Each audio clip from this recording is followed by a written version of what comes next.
Hello there. I want to discuss with you three things that Jehovah's Witnesses knocking on your door will never ever tell you.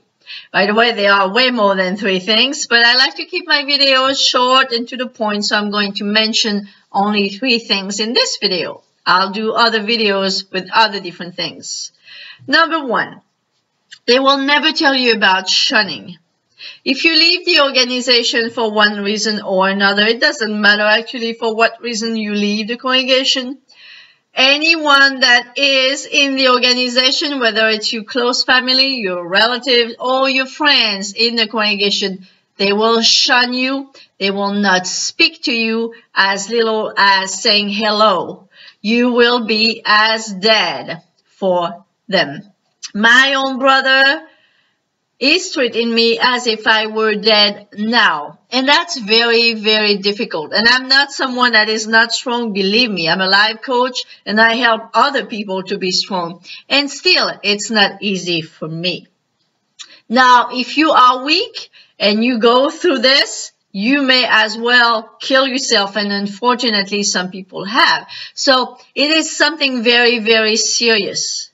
By the way, there is no graceful way of leaving the organization of Jehovah's Witnesses. There are actually three ways.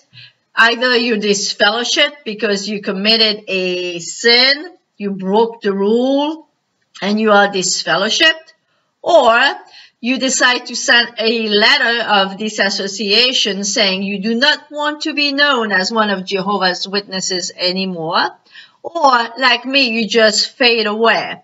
You just decide not to contact them, not to tell them anything, just fade away, just leave, and just, help beg them to just leave you alone, which is what I did.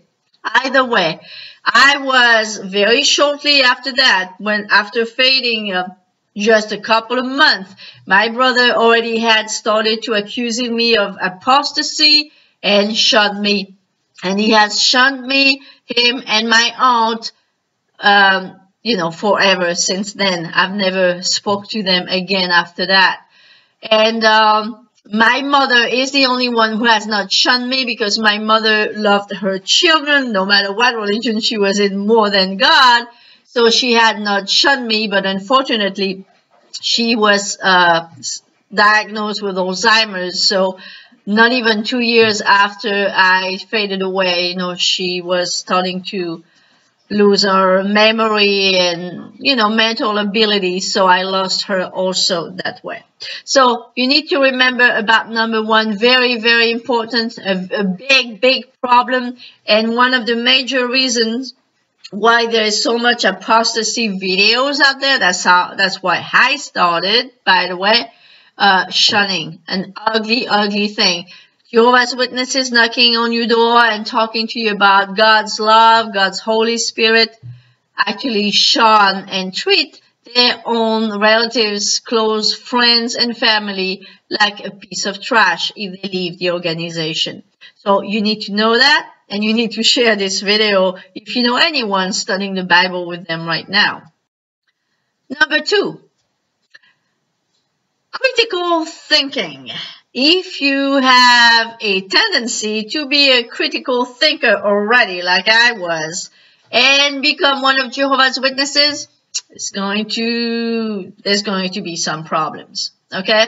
If you ask too many questions that the elders are incapable of answering because they are in a little box right there, they will start telling you to stop asking those questions or to go to so-and-so watchtower and you may be able to find some answers for you there. But if you are a critical thinker in any way, shape, or form, you are not going to be successful as one of Jehovah's Witnesses, okay? Once you become one of Jehovah's Witnesses, you leave half of your brain somewhere and, forget about it. They do not encourage critical thinking, independent thinking. They even frown upon it. And some people, to an extreme level, have been disfellowshipped because they have been critical thinker and questioned sometimes the very basics of the organization teaching. So critical thinking is a no-no, but it is something that you will never be told by Jehovah's Witnesses knocking on your door.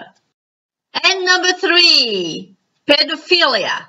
You will never be told by one of Jehovah's Witnesses knocking on your door on a Saturday morning or Sunday afternoon.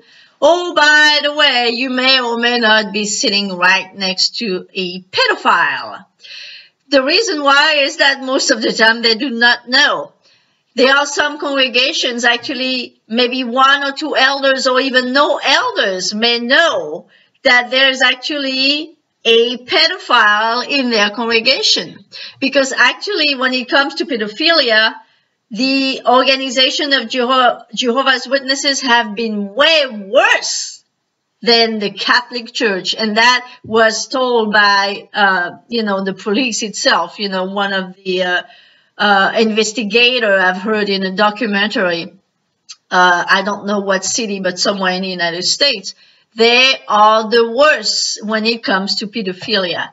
They do not report it to police, and they keep them inside the congregation. And since nobody knows about them, those brothers are sometimes, in charge of children. They are predators. They are real wolves among sheep. But you do not know about it. And the numbers is absolutely stunning. It's scary.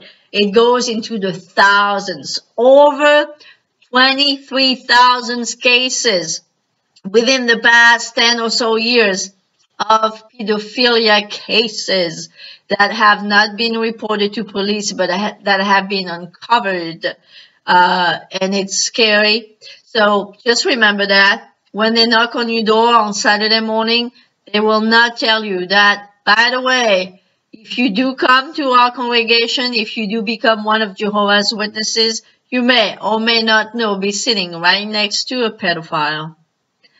So if those 3 things are scaring enough for you, the shunning, the avoidance of critical thinking, and the pedophilia, if those 3 things are not scary enough for you, think about it and share this video with anyone that may be studying the Bible with Jehovah's Witnesses, or anyone that may be tempted to study the Bible with Jehovah's Witnesses, or even that is opening their door, just to have a conversation with them. They are not bad people, most of them, but they are very bad things that's happening in the organization of Jehovah's Witnesses, and they will not tell you those things when they knock on your doors. So just spread that around, and I'll see you on the next video. Bye-bye.